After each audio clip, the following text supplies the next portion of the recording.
My husband, influenced by his mom, demands a paternity test, so I decide to take it and the results. My husband, influenced by his mom, demands a paternity test, so I decide to take it, and the results leave everyone shocked. This is going to be kind of long, so buckle up. I apologize for any formatting issues as I am writing this on my phone. I am a 28-year-old woman, and I have been with my husband, Mark, who is 30 years old, name changed for privacy, for 6 years. We have been married for the last 2 years. Before diving into the chaos of recent events, let me give you some background. From the very beginning, my relationship with my mother-in-law has been challenging, to put it mildly. She was never overtly rude, but had a way of making everything she said feel like a backhanded slap. At first, I brushed it off. I was young, naive, and deeply in love with Mark, so I convinced myself that this was just how mother-in-laws were. I had no experience with what a healthy family dynamic looked like. I left my own family's home when I was just 16 years old, and we have not been in regular contact since then. When I met Mark's parents for the first time, it was over dinner. His mom seemed perfectly pleasant at first, but then the comments started. They were subtle at the time, wrapped in a sugary tone that made me second guess if they were even meant to be hurtful. Things like, "So do you have a job of your own, or do you just live off of Mark's money?" Or, "You have such a pretty face. Have you ever thought about losing a bit of weight? You would be stunning if you were slimmer." My personal favorite, "You're a great girl, but let's be honest, no one is ever going to be good enough for my baby boy." I know, the red flags were practically waving in my face, but I ignored them. In my defense, I was head over heels for Mark, and I did not want to make waves. She always delivered these comments with a sweet smile, like they were meant as jokes, and I told myself that I was overreacting. For the first couple of years, her behavior stayed in the realm of petty. It was mostly underhanded jabs about my weight, or the assumption that I was only dating Mark for his money.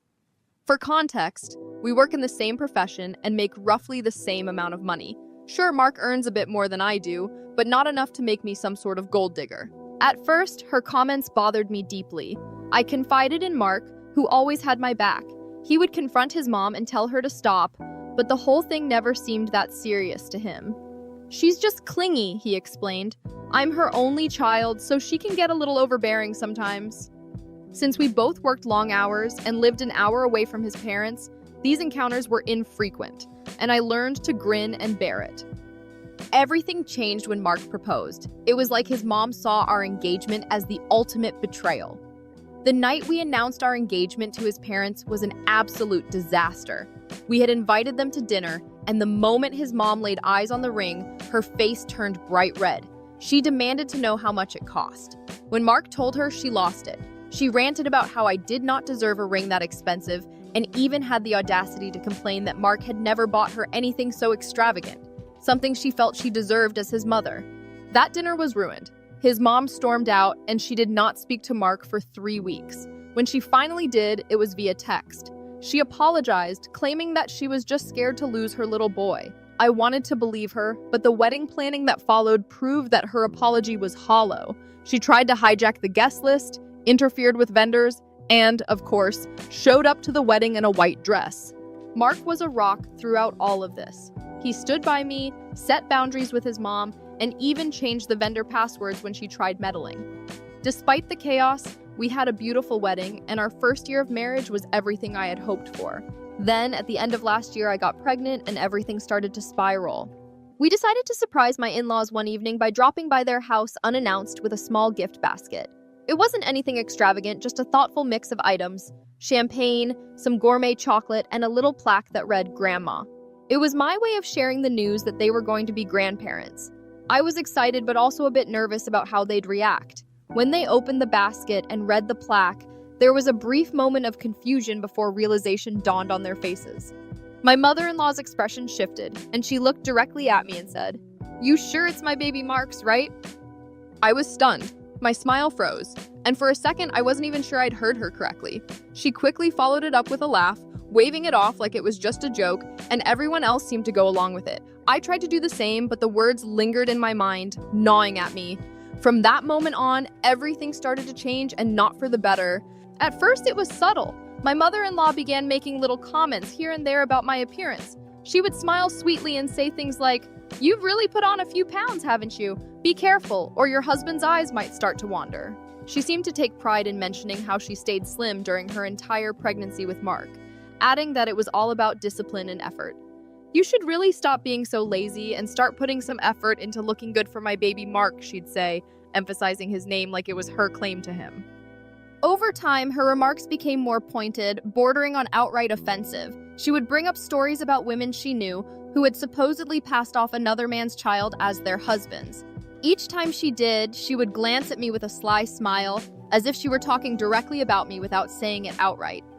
"I sure hope you wouldn't do something like that," she'd add with a laugh, like it was all just harmless banter. But it wasn't harmless to me. I hated those comments. I told her repeatedly that they made me uncomfortable and asked her to stop. Her response was always the same: "Oh, you're too sensitive. You need to learn how to take a joke." It didn't stop there.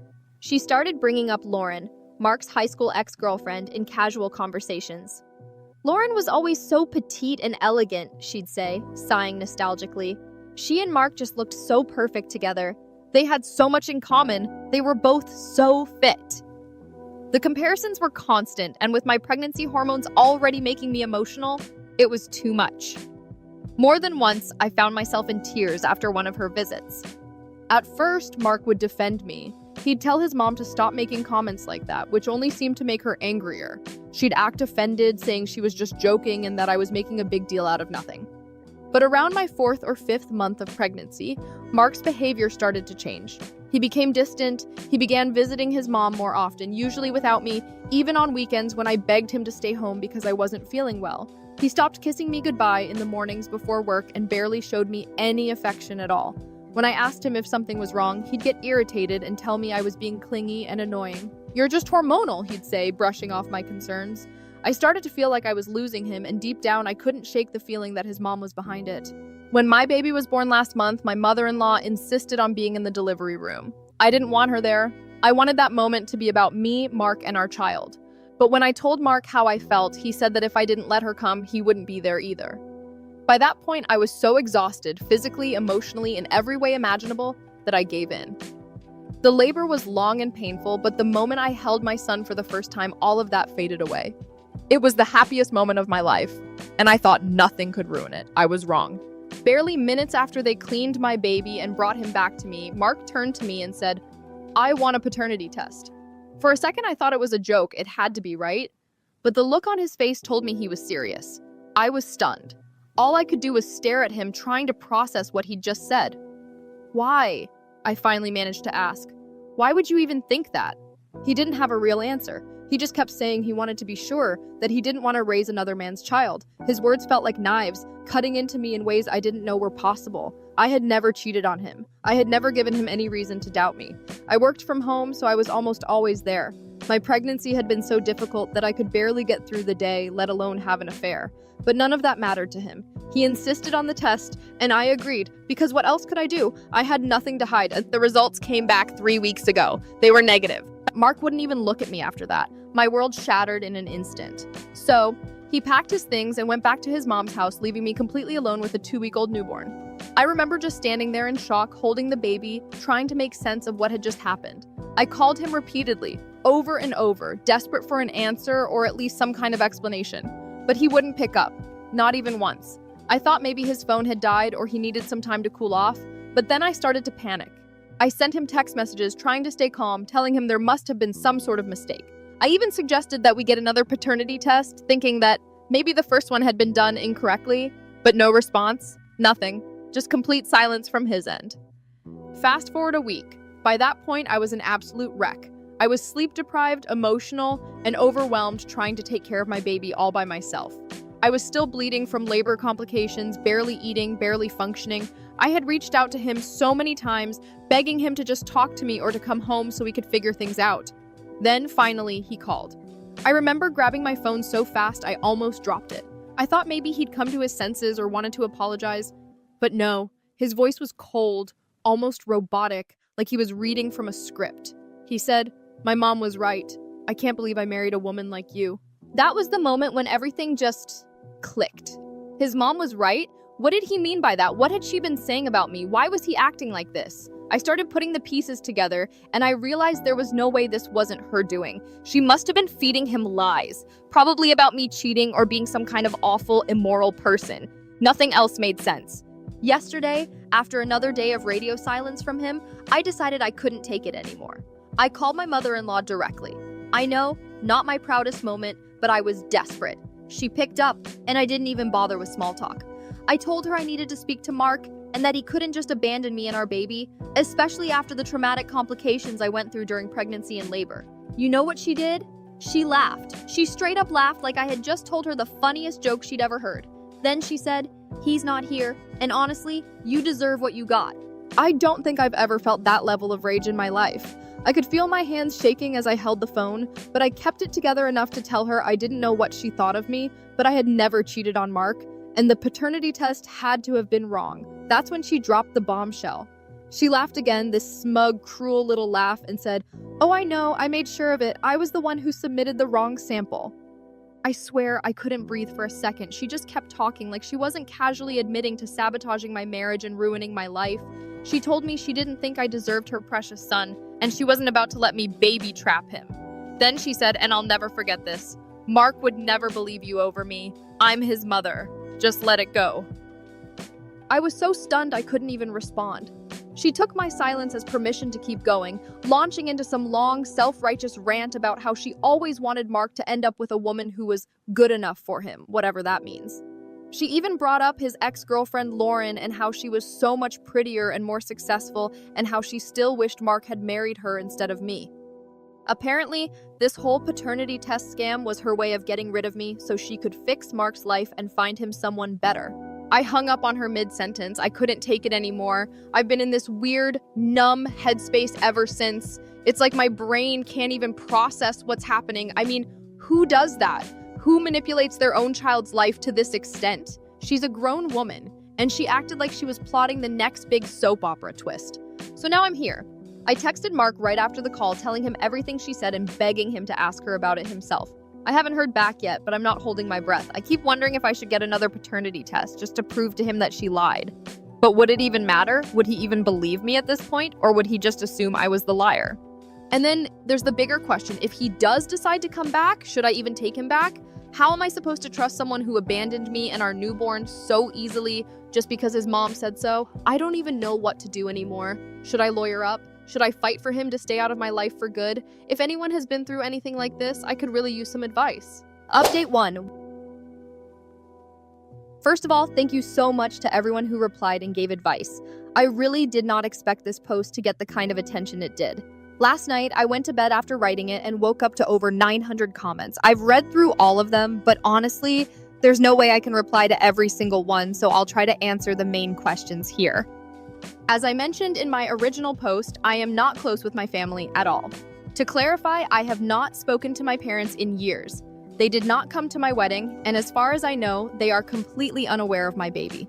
Frankly, I doubt they would care even if they knew.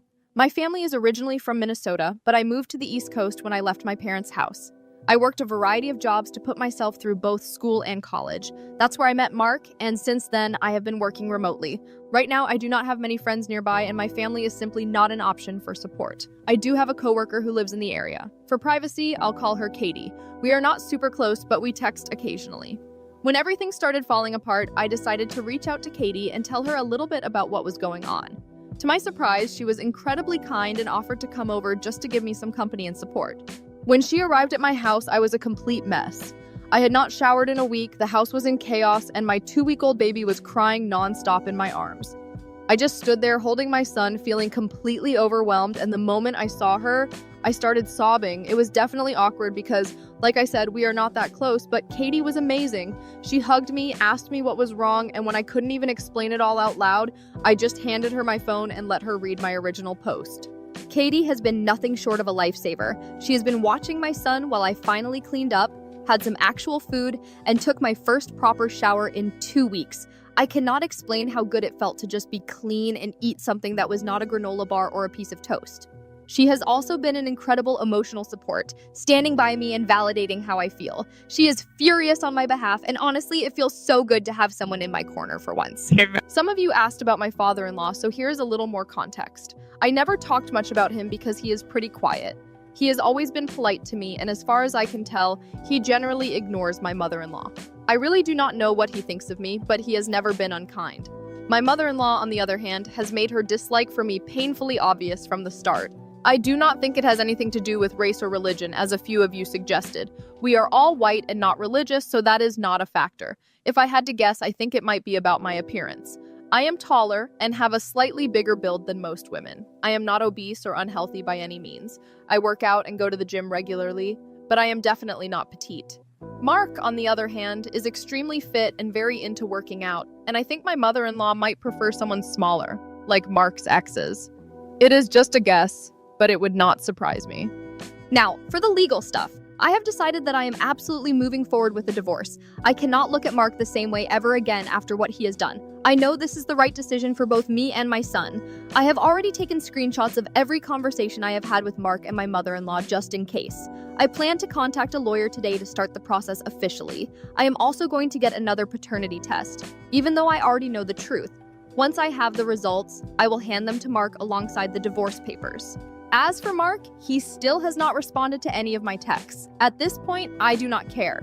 His complete lack of effort to talk to me, or even consider how his actions would affect me and our son, has made it crystal clear that I do not want him in my life.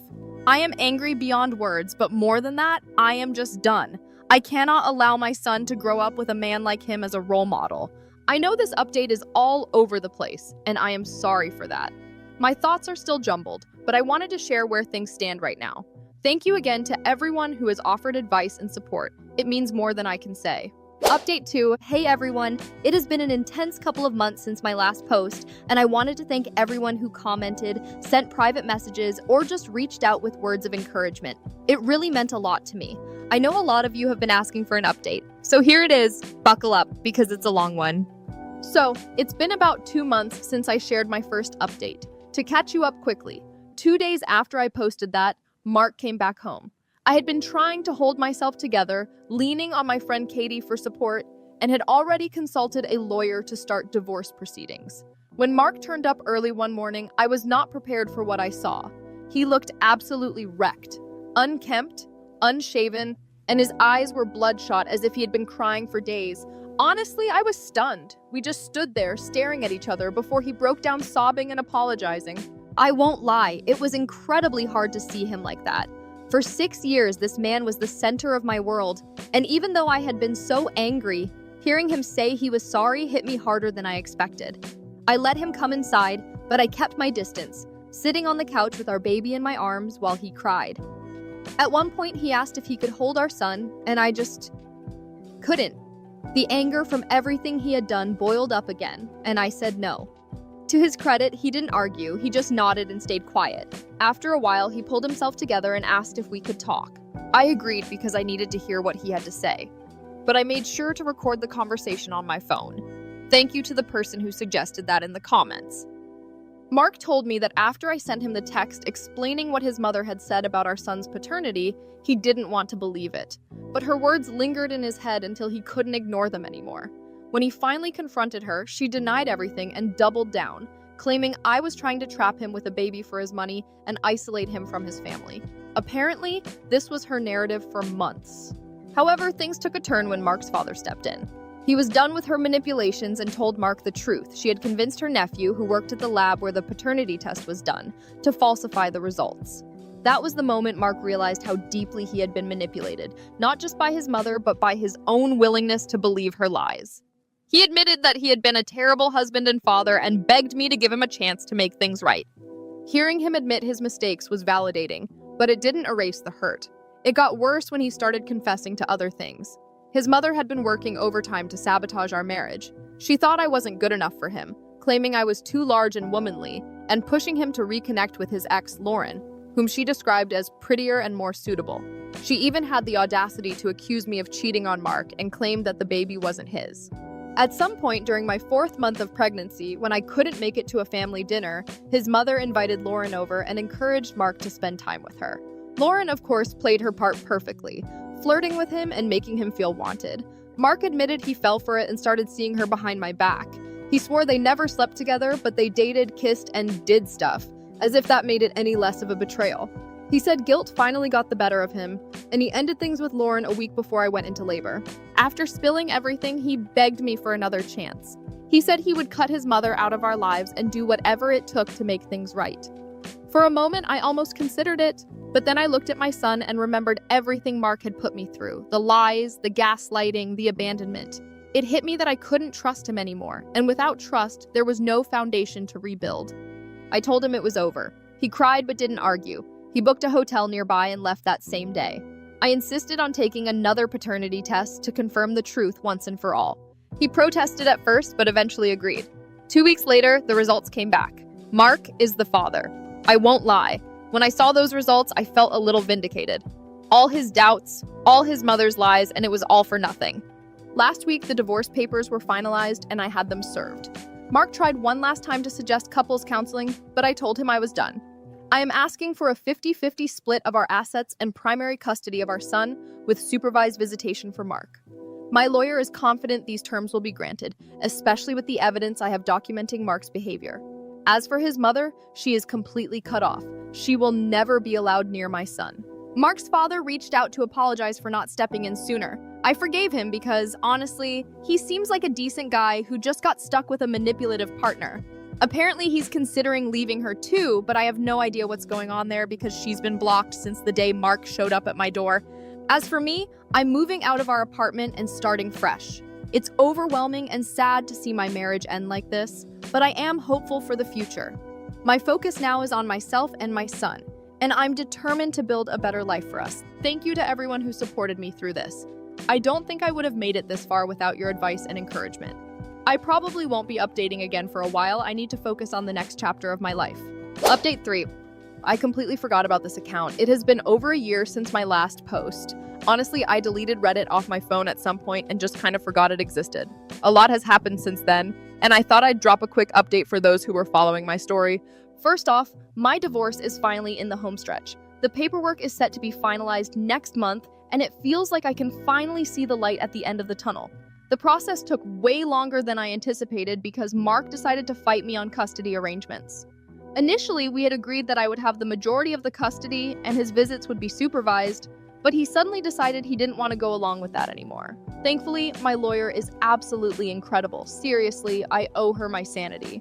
With the recordings I had of Mark admitting to his behavior during my pregnancy and the way he acted afterward, it looks like things are going to go in my favor. It's been a stressful and emotional ride, but I'm feeling optimistic about the outcome. My son is 14 months old now, and he is the absolute light of my life. He's the sweetest little boy, and watching him grow and learn every day is such a gift. We've moved across the state to start fresh, and it has been one of the best decisions I've ever made. Our new apartment is small but cozy, and it feels like home in a way my old life never did.